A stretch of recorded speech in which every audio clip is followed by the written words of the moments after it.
the ChopinPianoFEST Prishtina.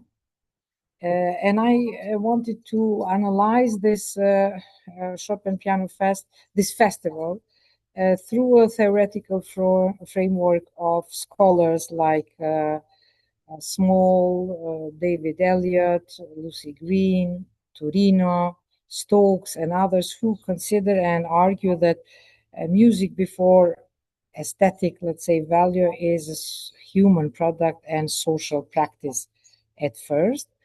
And through these lenses, through these theoretical lenses, I have attempted to present the aim and the focus of the festival and the characteristics that fill this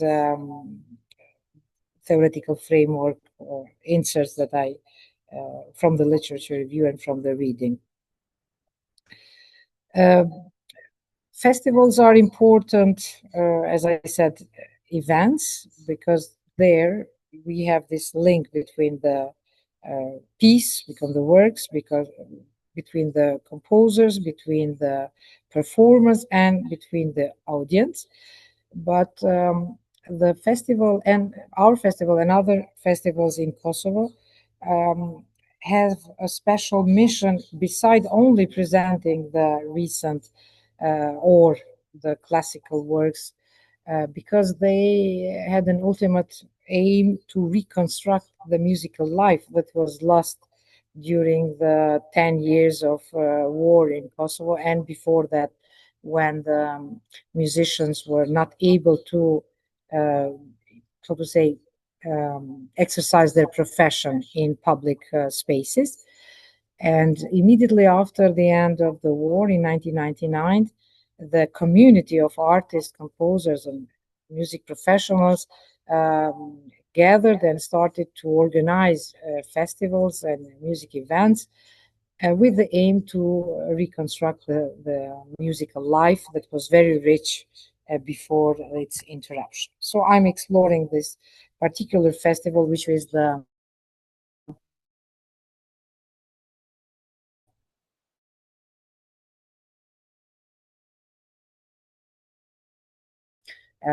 third, let's say, festival that started in Kosovo, Kammerfest, immediately established in 2000.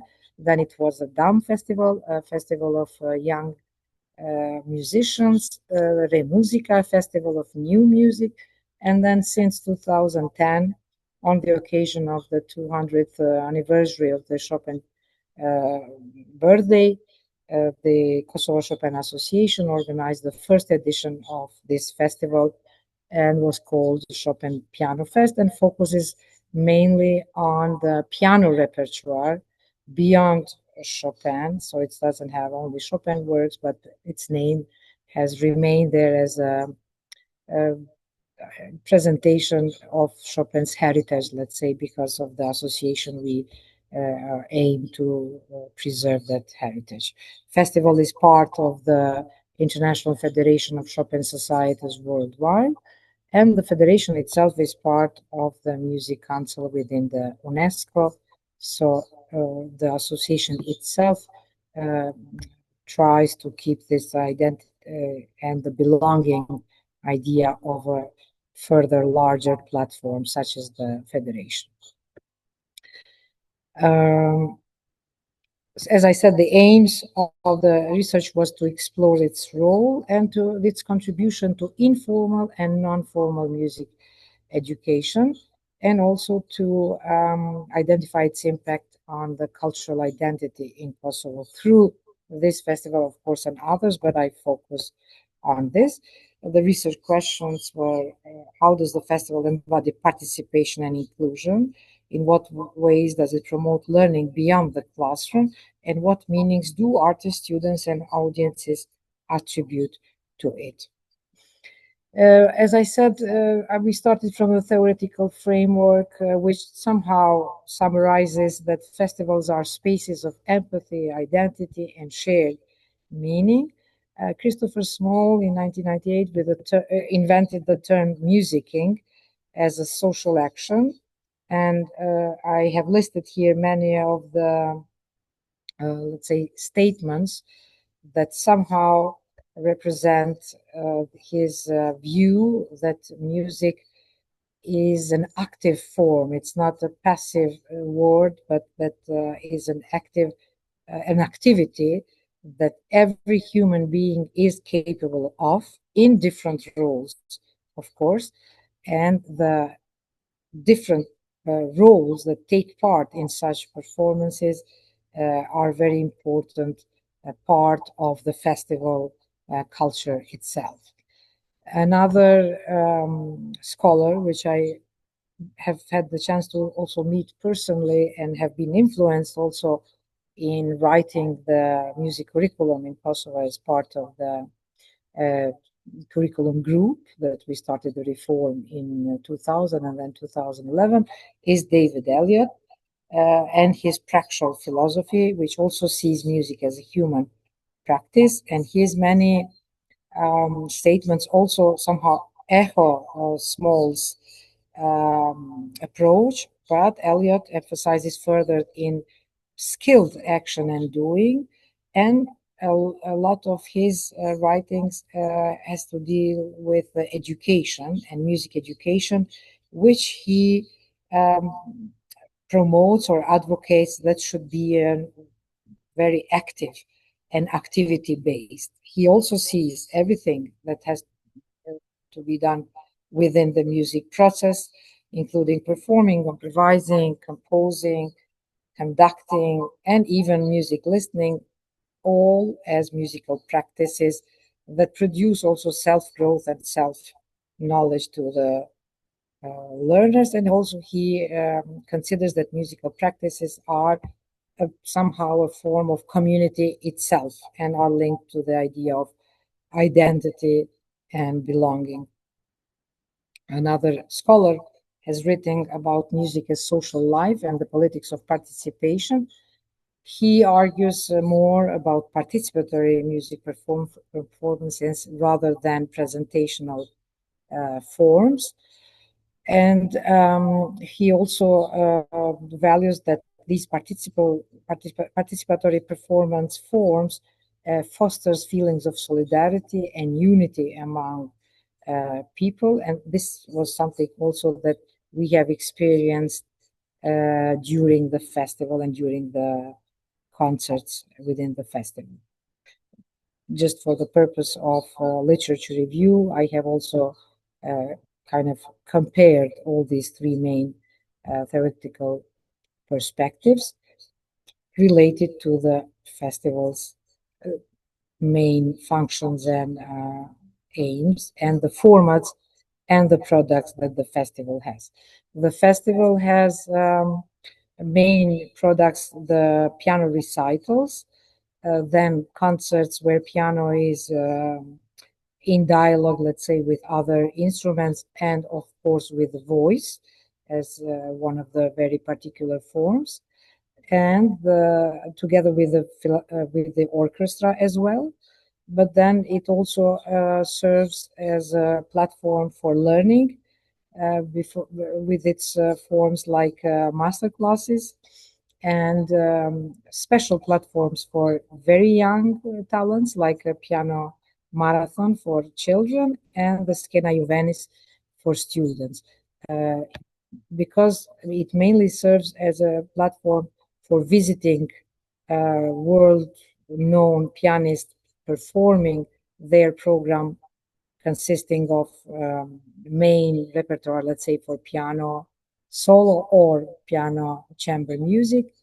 We also offer a special platform for promoting the Kosovo artist, the Kosovo pianist in different formats so that we can offer them a chance also to present their work and their skills. The methodology we used, well, how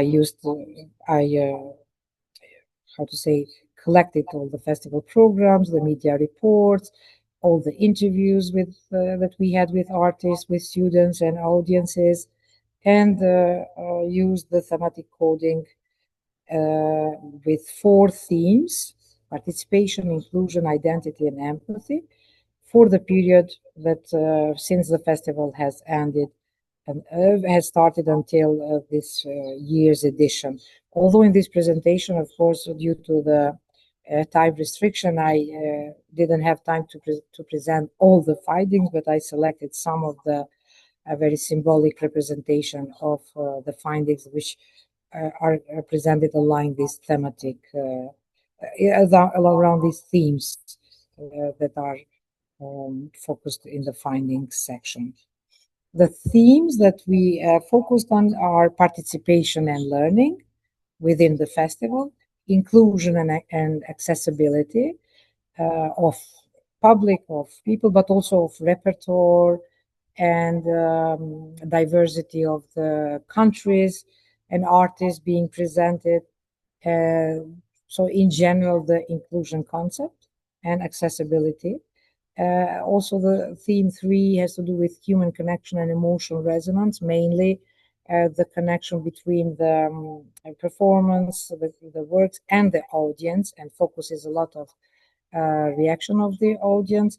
And then the fourth theme is something which, as I said in the beginning, all the festivals in Kosovo have included as a part of their mission to use the music and the festival itself to promote Kosovo in international scene through the cultural diplomacy and to build a new, let's say, collective identity of Kosovo through the promotion of classical music and such important high-level festivals that advocate and that cherish and value the classical music. And during the festival, we have lots of master classes and open rehearsals and workshops with students in which they are engaged in form of mentorship by well-known international artists, which offer all their knowledge and experience to them free, without cost, as a result of our cooperation with the different sponsors and embassies and institutions that enable the participant to happen. Here we have a photo of a recent pianist, as I said, Nathaniel Guin, who happened to play all these preludiums analyzed by Professor Lewandowski this year in Pristina, and having a master class with students in our Faculty of Arts. These two special platforms, the Piano Marathon is a platform for young talents, invites children from music schools in Kosovo. Around 100 children show their skills before a very prestigious audience, and they are able to also connect to each other, to learn, to share, and also the teachers are connected through this marathon. And then after the performance, we discuss together with the more senior piano teachers, maybe some shortfalls or some issues that are related to piano pedagogy. So these are all examples of these informal and non-formal learning procedures that happen within the festival. The inclusion and accessibility theme, I have summarized that this can be seen through the fact that all the concerts are for free, for public, and sometimes we invite in specific form the pupils from the musical schools, either in open rehearsals, either in the concert itself, although our environment and concert halls does not have, how to say, enough spaces for all the audiences that could be interested, but through the collaboration with municipality schools, we make it possible that all segments of the society, including the children, elderly, people with special needs, are either parts of audience or sometimes even performers themselves through special themes. For example, sometimes we promote a special day on autism or syndrome Down, and we collaborate with these communities to have children or persons from these communities to present in special formats of the festival. Also, through the collaboration, we managed to have various nationalities and, of course, various repertoire, starting from Baroque and ending also with modern compositions of today acting composers from different countries. Each guest performers is always encouraged to include in the program some recent piece from their favorite piano composers of the country from where they come. So we have had lots of countries. Only in this edition, for example, in 2025, people from 14 countries. The presentation of the countries in these 15 years was really very diverse, from Argentina up to Kazan, Turkey, Germany, Poland, almost all European centers. The most important is the connection between the audience and the performance and the performers, because we do all this for the audience, for the purpose of collectively enjoying and sharing the experiences, and to have this identity of belonging together to a community, which is often identified when we talk with artists and with members of the audience.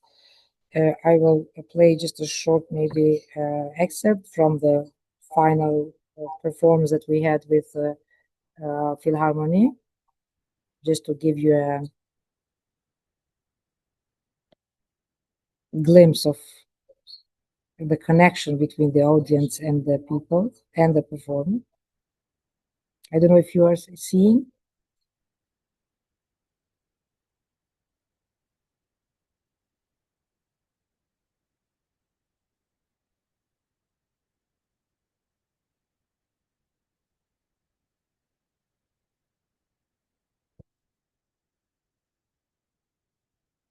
Okay.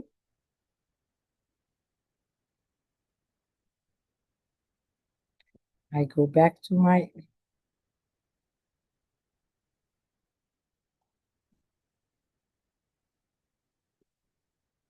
And through the testimonies from important personalities, we have identified, for example, themes. The festival is seen as a space. For example, Prime Minister Kurti has expressed that,